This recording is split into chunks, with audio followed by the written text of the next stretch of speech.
Welcome to the Real News Network. I'm Jessica Devereaux in Baltimore, coming to you from our Baltimore studio. We're continuing our coverage of these ongoing protests happening here in Baltimore in the wake of the killing of 25-year-old Freddie Gray.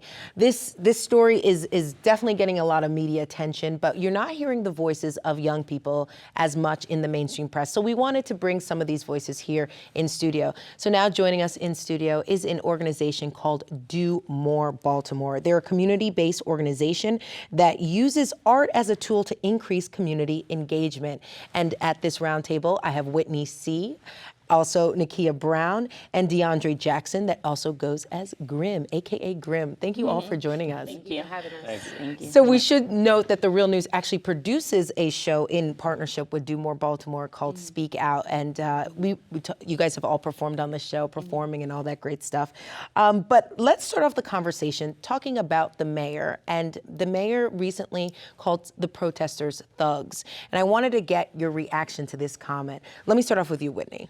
Okay, let's say that thug, let's go to thug life. It originally means the hate you give infant F's everyone, okay?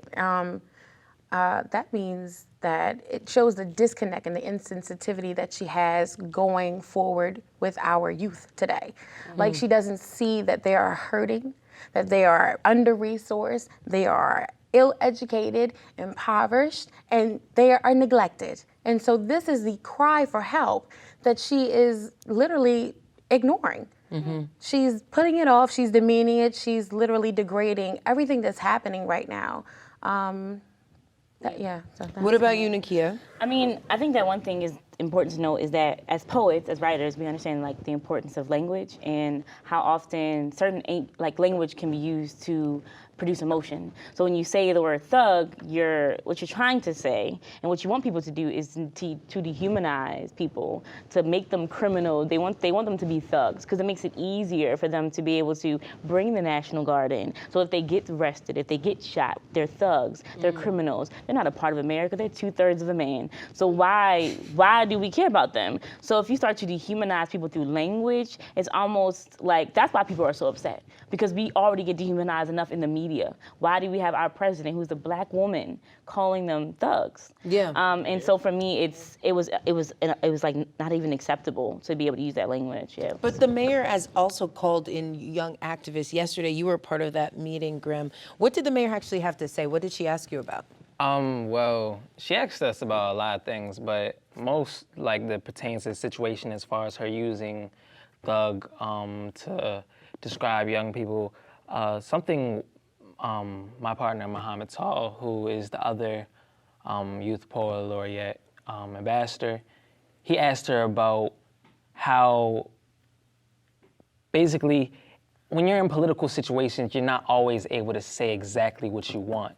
And this is when I saw her get extremely passionate about how anything that she's saying right now is basically getting twisted a lot along the media. That's what she said to you guys. Yeah. And through my perspective, I go to Frederick Douglass, where across the street from Mondawmin, where a lot of the riots were happening. And I was actually talking to some of my students. Honestly, at Douglass a lot of students didn't want to be part of it, but I'm not going to act like everything was all peachy keen and like all the students are innocent, because there were honestly some who were up there like, well, yeah, I'm just gonna do this, I'm gonna do that. I feel as though if around Baltimore, where it's so hood mentality based, when you give people a place to go out and you give them a place to act out, people are gonna act out to try to prove that this is the life that they are all about, this is the life that they were talking about. When you give people a place to act up and turn up and have that thug life mentality, they're going to take opportunity to show the rest of the people that are around, show the community they're actually all thugs. I don't think it's necessarily I don't really think it's an like them being opportunistic. I think that they see that they're not being heard. Okay. Like, so people are so quick to criminalize young black men and women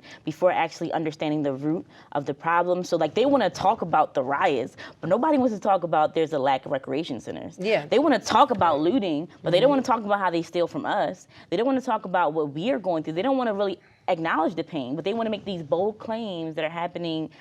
And it's, for me, it's like, I think that it's not about them being thugs, but about them being reactionary. For them to, it's an emotional response to what's happening in their community, and they're fed up. So I think that we can't talk about, we were talking about earlier, like, we can't, if Mother Nature is upset, it's going to rebel. It's going to cause earthquakes, So I think that what we see is people who are fed up.